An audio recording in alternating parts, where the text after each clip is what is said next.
Há uma dinâmica do eu lírico em Mensagem. Uma das dificuldades está em não perceber essa pluralidade de vozes. O Mensagem é um verdadeiro coro, é uma pluralidade de vozes, é um livro de uma polifonia extraordinária. E eu acho que perceber cada uma dessas vozes, que são pontos de vista diferentes, é um passo decisivo para compreender o livro.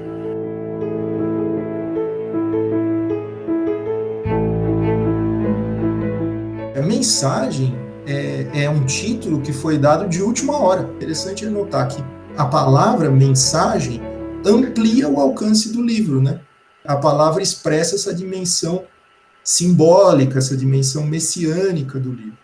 O diálogo central é a história de Portugal. Tanto o Camões está recontando aquela história, quanto Pessoa. A imagem mais emblemática que está nos dois é o domínio dos mares. Você tem muitas imagens que vão se repetindo com algumas transformações. Mas o que eu acho interessante no diálogo são justamente as diferenças. Camões está falando muito próximo de um acontecimento que é genial, ao passo que o Pessoa, ele tem a consciência histórica, mas é uma consciência histórica que já virou um fantasma para ele, né? Com o qual ele tem que lidar e que, de alguma maneira, ele quer resgatar. A diferença vai da grandeza dos dois poemas, né? Tanto da época do Camões, quanto de um poema mais moderno, que também tem alguma característica da época do Pessoa. Então, acho que esse jogo é bonito da gente ver, né? A intertextualidade, mas também as diferenças todas. Mensagem não é um poema narrativo. Não tem qualquer linearidade no livro nesse sentido, porque há saltos enormes entre uma figura histórica de um poema e a figura histórica de outro poema.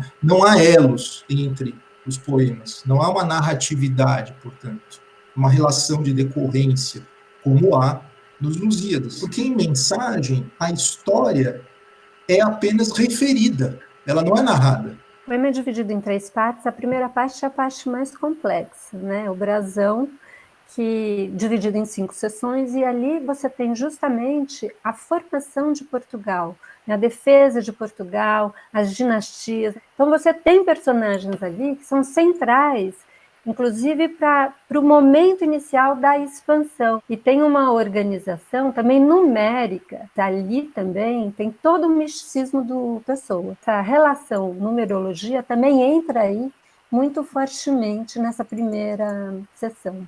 Do meu ângulo, eu leio o Mar Português, quer dizer, o fato de você não ter nenhuma seção, nenhuma subdivisão, nenhuma ruptura, ele simboliza justamente a expansão marítima, né? Já no Encoberto é interessante porque ele faz 3 divisões. E 3 é um número que aparece constantemente na obra do Pessoa. Carrega nesse misticismo, que é justamente o misticismo que se encontra no livro Mensagem, que se concentra nessa terceira sessão, com 3 divisões. Então é 3 e 3, né? Isso tudo vai influenciando na leitura que ele está fazendo também do que é Portugal. Ele pensa assim, bom, se o destino das nações é determinado por alguns acontecimentos, esses acontecimentos se devem, por sua vez, a decisões ou, digamos, a ações de uns poucos indivíduos. Ela é uma visão individualista da história. Mas quem são esses indivíduos? Para Pessoa, são seres excepcionais, e esses seres não necessariamente são de uma elite aristocrática. Mas o mais importante do que isso, eles não têm consciência da própria excepcionalidade. O herói não passa de uma ferramenta divina, digamos. O Pessoa vai juntar todos esses mitos e, claro, ele enfatiza Dom Sebastião. É uma tentativa de resgatar Portugal, aquele Portugal, que é o Portugal, né, do século XVI, e aí o Pessoa dá uma segunda data, que é 1888, que é o ano que ele nasceu.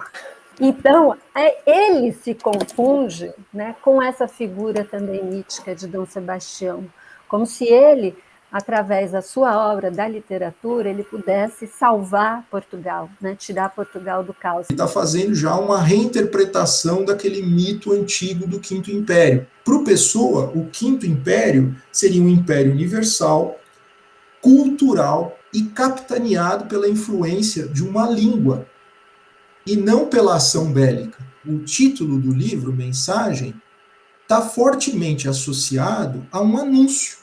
Se a gente for até o último verso do livro, é um versinho curto, pequenininho, que diz: é a hora.